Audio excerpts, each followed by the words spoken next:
Hi, my name is Gibson, and I'm the creator of the Personal Development School. This is your daily breakthrough video, and in this video, I want to talk to you a little bit about why fearful avoidant attachment styles rebound after breaking up with their exes.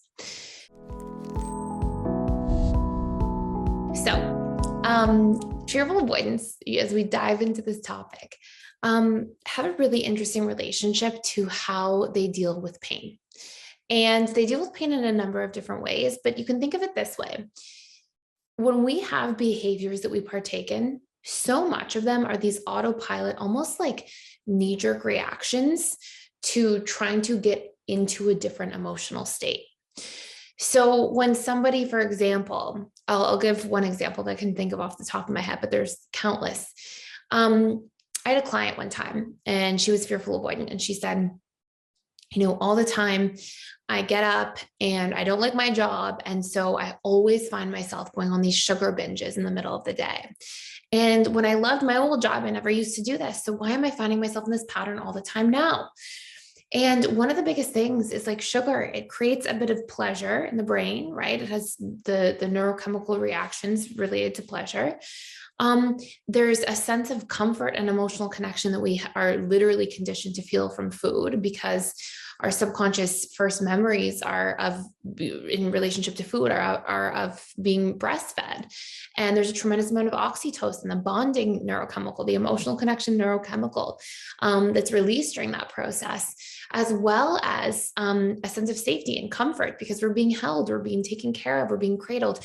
So we've got these deep rooted unconscious, not subconscious, unconscious connections to food. And so when we're in pain of disliking something, not liking our job, whatever it might be in this person's situation that I'm mentioning, then we seek pleasure, and we do this to equilibrate, right? To stay in homeostasis, to try to find our way back to center. But essentially, in another way of looking at it, it's to get out of the painful emotional state that we're in. So with that being said, when we take a look at fearful avoidance, and there's countless examples of this. This takes place in relationships. This takes place in the way we communicate. This takes place in the way people express anger in unhealthy ways as a strategy to sort of project their anger outside themselves to get out of that emotional state. Like there's countless examples of this. But one of the ways that fearful avoidance deals with a breakup is to try to get rid of their emotions. And a lot of fearful avoidance, first, when they go into a breakup, depending on what stage of the relationship broke down in, like, was it the honeymoon stage? Was it the dating stage? Was it the power struggle stage? Was it the bliss stage of a relationship? Probably not, but the commitment stage of a relationship can happen. So you'll see like where the breakdown has an impact, but generally we'll first see fearful avoidance try to attempt to get out of their painful emotional state by repressing their emotions. I find as a general rule, when fearful avoidance are in, let's say, like 6 out of 10 or less of emotional distress, they try to soothe through others, maybe even like 5 out of 10. When that starts getting higher and higher, like when they're in 8 out of 10 emotional distress, 9 out of 10 emotional distress, especially if it's not like very trigger oriented in a specific situation, especially if it's like because of a big situation that's going to take a while to really work through. I find that this is where fearful avoidance first try to soothe themselves. Like in really big things, when there's a lot of pain, FAs almost like try to block out the external world and go into deep self-soothing mode. And they may try to do this for a period of time. So the reason I'm telling you this is because if this is a really painful breakup, that, there was a lot of connection, there's a big history, it's been a long time, it's really disruptive to go through this breakup, you may have to move or, give up all these things that you've invested in the relationship for years and years, then you'll probably see the FA not as likely to rebound. If it's more of a dating honeymoon stage, kind of light level breakup, not light level, because the fearful avoidant can still have a lot of feelings, but if there's less intensity, history, depth, these sorts of things, this is where FAs are maybe more likely to rebound. And in this case, the root reason of this is because they're trying to get out of their painful emotional state. So people will use rebounds. And sometimes when people are rebounding, they think that, oh, this is actually a great relationship, or, oh, this is actually a potential. But at the subconscious level of mind, if you haven't actually processed out the grief of a more recent relationship, then chances are quite likely that somebody's rebounding because their subconscious is like, okay, I had all these needs that were being met from one other person. my need to feel connected, seen, understood, comfortable, safe, whatever. There can be many, many different needs depending on the person. And now those have been dislodged and taken away.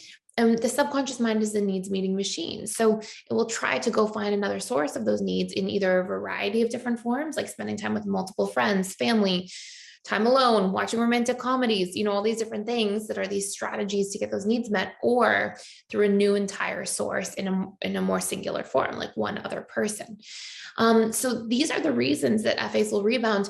And sometimes too, fearful avoidance rebounds, in an unhealthy fearful avoidant, which I'm not here to say like, oh, bad person or something like that at all, because we have different ways of dealing with grief differently. And if somebody has unhealthy behaviors post-relationship, it's really a signpost of trauma more than anything else. It doesn't mean that we should make it okay if we're on the receiving end of it. We should definitely set a boundary around it.